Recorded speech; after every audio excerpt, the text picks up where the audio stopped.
I've come all the way from Canada to talk to you about cleansing and detoxification, but I wanted to first talk about what got me in the industry. And this quote sums it up perfectly. So I found that every single successful person I've ever spoken to had a turning point, and the turning point was where they made a clear, specific, and unequivocal decision that they were not going to live like this anymore. So some people make that decision at 15, some at 50, and some never make it at all. And for me, it happened when I was very sick. I was tired all the time. I was not remembering things very well. I had very bad sugar cravings. I was sick all the time, and the doctors didn't know what was wrong with me. And a friend of mine said, "You've got candida." And I thought, well, that's pretty, what's that? It's an overgrowth of yeast in the body, and it's not very pretty, and it's what made me very, very sick. So once I learned what that was, then I went back to school, and I became a registered holistic nutritionist. So I've been doing that for over 12 years, and I work for a detoxification company, and I've been doing that for 11 years. So a lot of my stories are my own personal experience, as well as the things I've read and researched over the years and the things that I've written over the years. So I'd like to share some of that with you tonight.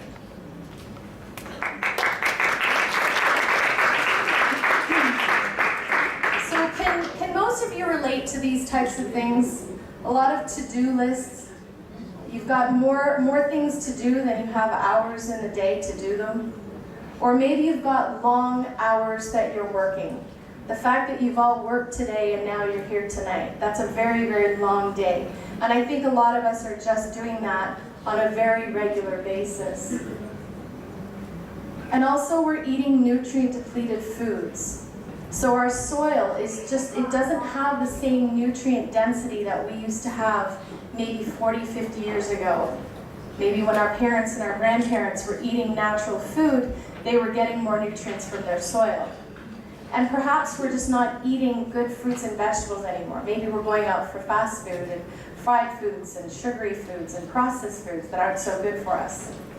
Or we're eating breakfast on the go, or we're not eating breakfast at all. And I think a lot of people might skip breakfast in the morning. But it's a very, very important meal in the day. It breaks that fast between when you go to sleep and when you wake up. So it's important to have a good breakfast every single day. And pollution. We are all exposed to pollution, and I've really noticed it a lot since I've been here, because my hotel, my room is on the 22nd floor. So I see a lot of pollution out there. So you can't escape it. You live and breathe in this society. So you're living and breathing these toxins every day.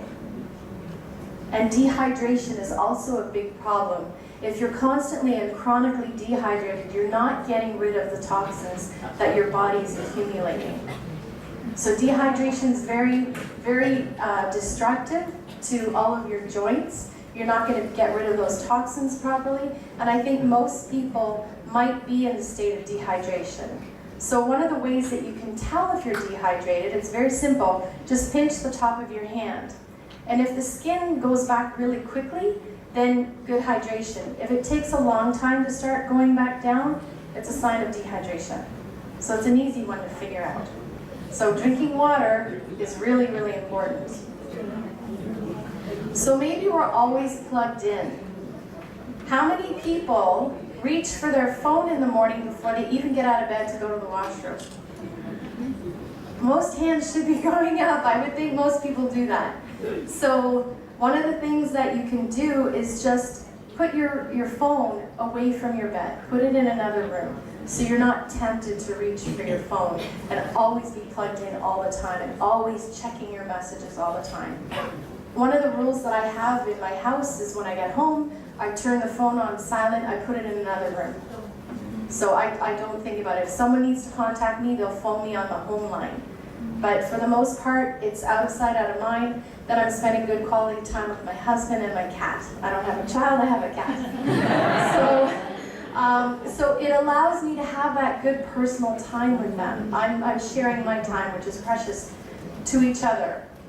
So that's one of the things that I notice, that when I'm out in restaurants, I'm sure all of you know where I'm going with this, That people are sitting at a table, they're not looking at each other. They're looking at their phone, right? So they're not really spending quality time together. And then processed foods. A lot of us are eating processed foods and we're not having enough time or making the time to make our own nutritious food. So we're eating on the go. We're eating easy, boxed, packaged processed foods, which have a lot of chemicals in them. So when you're in the grocery store, if you shop on the outsides of the aisles, that's where the fresh fruits, the fresh vegetables are, that's where the meat is. Those are the proper foods that we should be eating. The middles of the aisles, when you look at those packages, if you cannot pronounce it, it shouldn't be in your body. That's one of the things my teacher taught me and I will never forget it. And I've given this example last two sessions I did of the Twinkie. Do you guys know what a Twinkie is? It's like a cake, and it's in North America, and it's like a round little white cake, and in the middle is a cream. And when that cake was first made, like probably in the 50s, there were only about 8 ingredients, and now there's over 35. And most of it are preservatives, so that it has a shelf-stable life of Lord knows how long it would be. But that's so that it can sit on the shelf longer. And a lot of the products that we're eating in those packaged foods have a lot of those chemicals in them. So we're exposing ourselves to these chemicals on a regular basis. Now, beauty chemicals, this is a big one. And I've been to a couple of your malls lately. And I walk through and there are perfumes and makeups everywhere. This is an industry that is not regulated. So there are a lot of chemicals and toxins in perfumes, in makeup. There's lead in lipstick, so there's things that we might not be aware of. And those are very toxic to our bodies, and they can actually interfere with our hormones. So hormone disruptors, or what's called xenoestrogens, or fake estrogens. And so that's becoming more and more prevalent. So natural products, there are natural products out there that you can use on your body. So when we wake up in the morning, ladies, think about this for a second. You go into the bathroom, you have a shower, you put on body wash, then you get out, you put on lotion, maybe you put on a face cream, and then you put something in your hair, and then you put makeup on, and then you put hairspray on. Okay, that's before you even get out of the washroom every day. And that's happening on an ongoing basis, and you're accumulating those toxins in your body. So people will still do that, but what do you do about it? You cleanse. So it's not all bad, there's always hope at the end. Household chemicals. This is another big one, using toxic household chemicals. There are studies that show that there are more toxins inside your home than outside your home. So that would be things like flame retardant on your carpets and on your couches, or the chemicals that we're using to clean our homes. So there's natural chemicals you can use, natural products I should say, I wouldn't even say chemicals, there's natural products you can use, and there's things like vinegar and baking soda, which I know my grandmother used for years, and that's not toxic to the body. So there are alternatives, we can avoid those things. And another thing we can do to clean out the air in our homes, and instead of using some smelly little plug-in that you put in the wall, plants. Plants are very important, they help to clean out the air. So things like spider plants are very, very good for your home. They clean the air for you. So too much caffeine. I think, I see a lot of smiles happening right now. A lot of people drinking a lot of caffeine, and it can be toxic to your body. So you should probably look at how much you're drinking in a day and maybe cut back. There are good forms of caffeine, or some that are better than others. And then there's, of course, herbal teas. They're great, and they're not caffeinated, and a lot of herbal teas have medicinal properties to them. So these are alternatives that you can do to maybe the takeout coffee that you happen to be doing every day. Insomnia. This is a big problem in today's society. And a lot of the problem is because we are so connected to our devices before we go to sleep. So what's happening is we're looking at our phones, our brains are going, and there's also a blue spectrum light that stimulates the brain. So if you guys have an iPhone, something that I have on my phone, in the newest operating system, they have They have something, let me just look at it here really quick. It's something that you can, it's called night shift, and it's right here. And you can turn it on. And what that does is it's going to take away the blue spectrum. So it looks kind of orange. It's not going to stimulate your brain. And on your computer, you can use a program called Flux, F-L-U-X. And you can download that and you can set a time, let's say 7 at night until 7 in the morning. So if you are on your computer or your iPhone or something, then you're not going to have the brain stimulated before you go to sleep.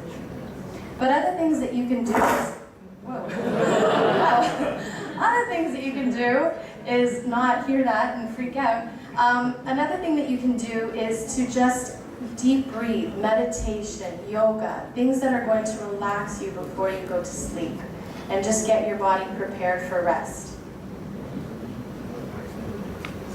So ideally, this is how we should be living. So families together, they're growing their own food, you don't see any cell phones. This is great, this is how we should be living. But this is how we are actually living, right? Nobody's paying attention to each other or the child who's eating her chicken McNuggets. Okay, so this is a lifestyle that leads us to not be connected to each other, to be a little more sedentary, to not be mindful of what we're doing and what we're feeding our children. So the question isn't whether you are toxic, it's how toxic are you? I think everybody in this room is toxic to some degree, including myself. I have been cleansing for over 11 years. I still do it every single year. And every single time I cleanse, I find I get more energy. My bowel movements are more regular. I'm sleeping better. So these are all really good things that I still do on an ongoing basis because I live in a big city like Toronto. So there's toxins I'm exposed to all the time in there. Even though I eat organic almost exclusively, I still do my best. All of my body products are natural, but I still deal with toxins on a regular basis. So in the last 50 years, the global production of toxins and chemicals has escalated to over 80,000 chemicals. So these are things that were not even present 50 years ago. So there are about 300 to 500 chemicals in the average person's body that weren't there before 1920.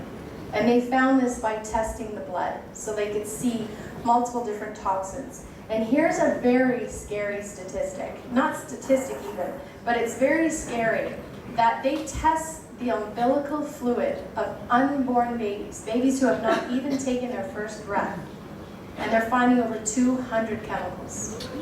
They're getting it from the mother. So if a mother wants, you cannot cleanse while you're breastfeeding or while you're pregnant because the toxins are going to go into the baby, so you don't want to do that. But if you want to get pregnant, you should cleanse and then wait 3 months to get the herbs out of your body. You don't want any leftovers. Let the herbs get out of your body, and then you could try getting pregnant. So you're going to reduce the toxic load on the baby. Okay? That was very scary. When I first heard that, I was sitting in an audience like this, and the woman was on stage, and I actually started crying. It's very, very sad to think about that. So there are more than 75,000 synthetic chemicals on the market today. And you see them in a lot of the food that we eat, the cosmetics we're using, the perfumes we're using. So there's things that we're exposed to. Teflon, when you're using a frying pan. These things, I was just reading an article yesterday about they're finding particles, the Teflon particles are actually leaching into food and they're ending up in people's bodies. So it's just a constant ongoing thing. So cleansing is important. Now, according to some reports, at death, the human body decomposes more slowly today than just 30 years ago. And think back to the Twinkie.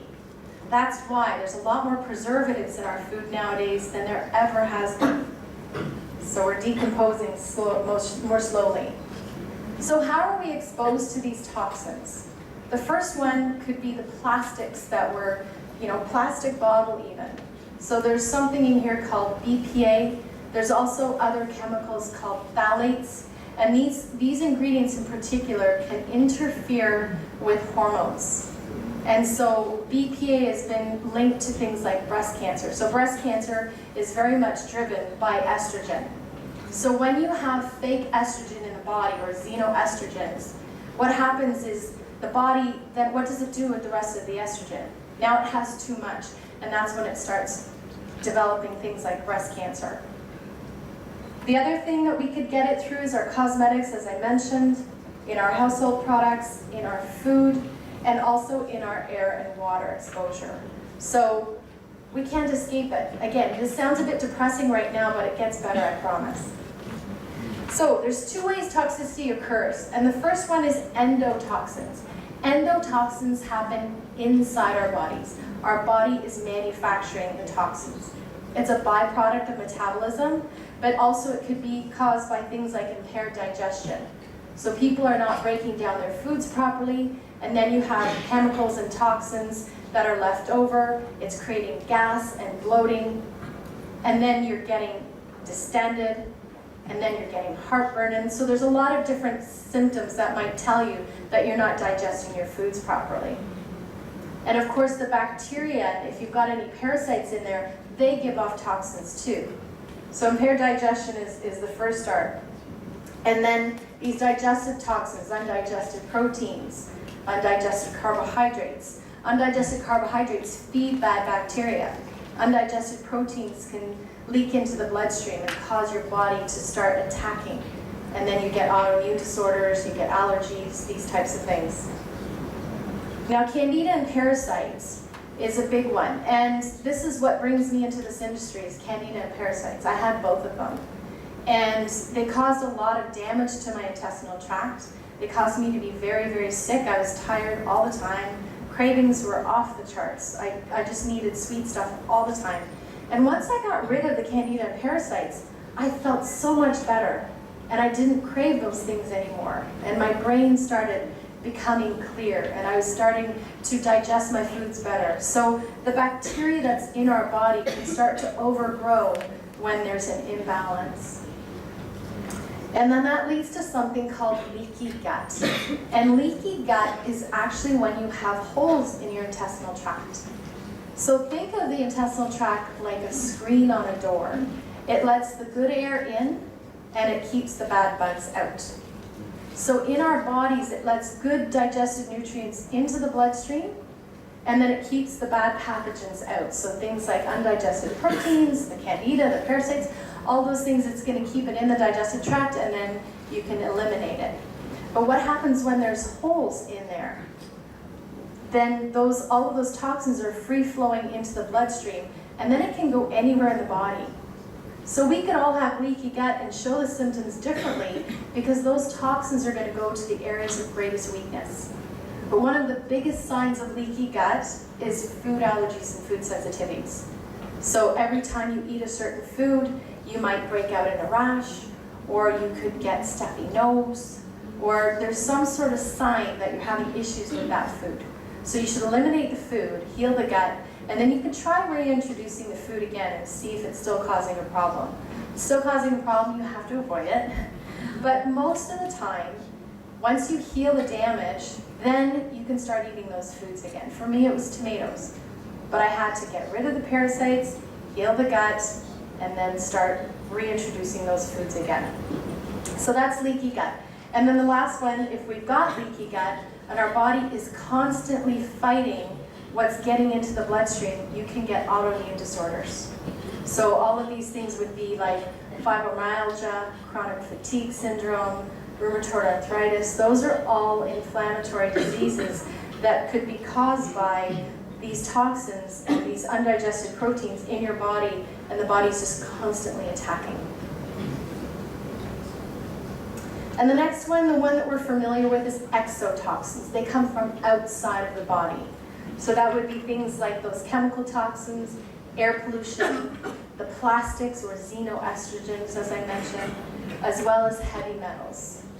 And heavy metals can be from maybe mercury amalgams in your fillings, if you happen to have fillings, or the lead in the lipstick I was mentioning. And so there's quite a few heavy metals that we're exposed to that we might not be aware of. So again, cleansing and supporting the body through a cleansing process is important to get rid of these toxins. And that's where spirulina really, really helps too. Spirulina is one of those ingredients that helps to soak up these toxins and neutralize these toxins, which is why it's such a good ingredient. So next we're going to talk about the liver, the gut, and the brain. And there's a very big connection between the three. So the liver is the vital filtration system. It does over 500 functions in the body. It's probably your hardest working organ. It makes hormones, it detoxes hormones, it makes cholesterol, it filters absolutely everything. Whether you eat it, breathe it, or drink it, it goes through the liver. So it's a very, very hard-working organ, and we need to support it on an ongoing basis. Now the next we have the brain. Of course, that's our central nervous system. That's the powerhouse that gets that central nervous system going. And there's a connection between the gut and the brain. And it's a blood-brain barrier thing. So things that come up through the this is scaring me. Things that are coming up into the brain. If there's leaky brain, which I'll talk about shortly, then you have toxins that are passing from the gut into the brain and causing things like depression or Alzheimer's or dementia. All these things could be related to this leaky brain that I'm going to talk about later. And of course the gut. The gut is absolutely integral to our immune system. 80% of our immune system is in our gut. So our gut needs to be balanced. To have a strong, healthy immune system, you need to have a strong, healthy gut. So for the liver, we might have hormone imbalance, so an increase of hormone imbalance. So we've got things like excess cortisol, excess estrogen. And in today's very stressful society, I think a lot of people are producing more cortisol than ever before.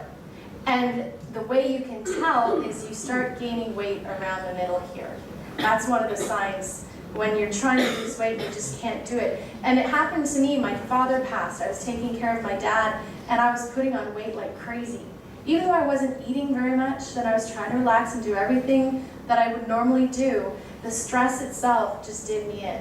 And I think I put on about 10 pounds. So it was frustrating, but I realized what it was, and then I went back to take care of my liver.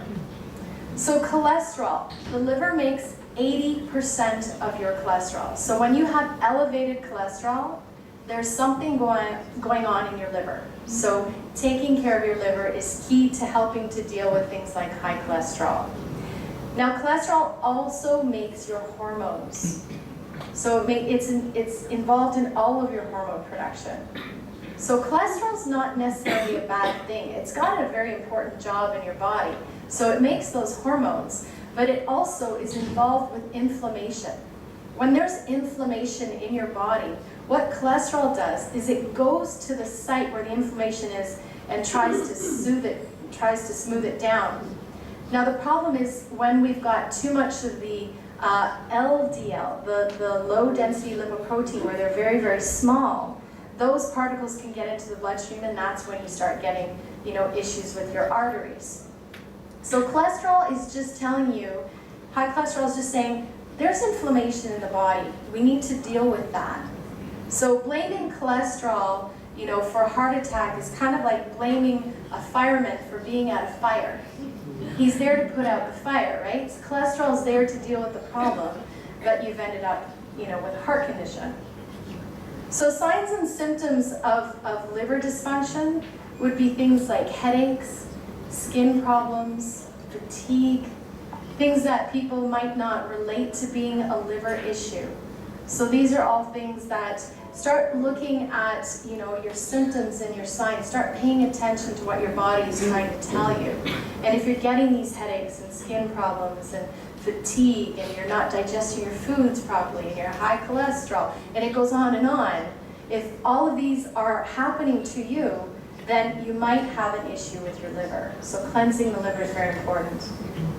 Now, a decreased metabolism happens when your liver is out of balance, because your liver is your largest fat-burning organ. So how many people knew that? Most people are running it off on a treadmill, or they're changing their diet or something like that, when in fact maybe it's their liver's not working properly. So again, cleansing the liver, and I find that time and time again, people will do a cleanse and they'll lose weight. It may not always be true weight loss, it could be waste loss. So they might be losing maybe undigested food, or it could be excess water. So these things could happen. But again, a lot of people find that they can hit their next plateau of their goal weight when they do a cleanse, because now their body's working more efficiently, now the metabolism is working better as well. Increased inflammation is also a sign that something's going on in the liver, and there's a C-reactive protein that doctors can test for in the body. And if there's inflammation going on in the body, so there's 3 things that cause heart disease. And when you have these 3 signs, chances are you're on the road to heart disease. So it's high blood sugar, high cholesterol, and high blood pressure. If you've got those 3 things, you're definitely on the road to heart disease. So if those are issues in your life, or people that you know, start looking at your lifestyle. Start looking at maybe things that you're eating and doing a cleanse to get your liver back on track. And then of course, elevated liver enzymes. When your enzymes are not balanced in your liver, it's telling you something's going on. So too much sugar in the diet can increase your chances of getting fatty liver disease. Non-alcoholic fatty liver disease and non-alcoholic cirrhosis can happen when you have too much sugar in your diet. And I didn't know that, but it happened to me because I had something called candida. And the candida is that yeast in the body, and it gives off a byproduct that is so toxic to the body that the liver will actually convert it to alcohol. It converts it to alcohol, so I was a walking, talking distillery, and I didn't know it.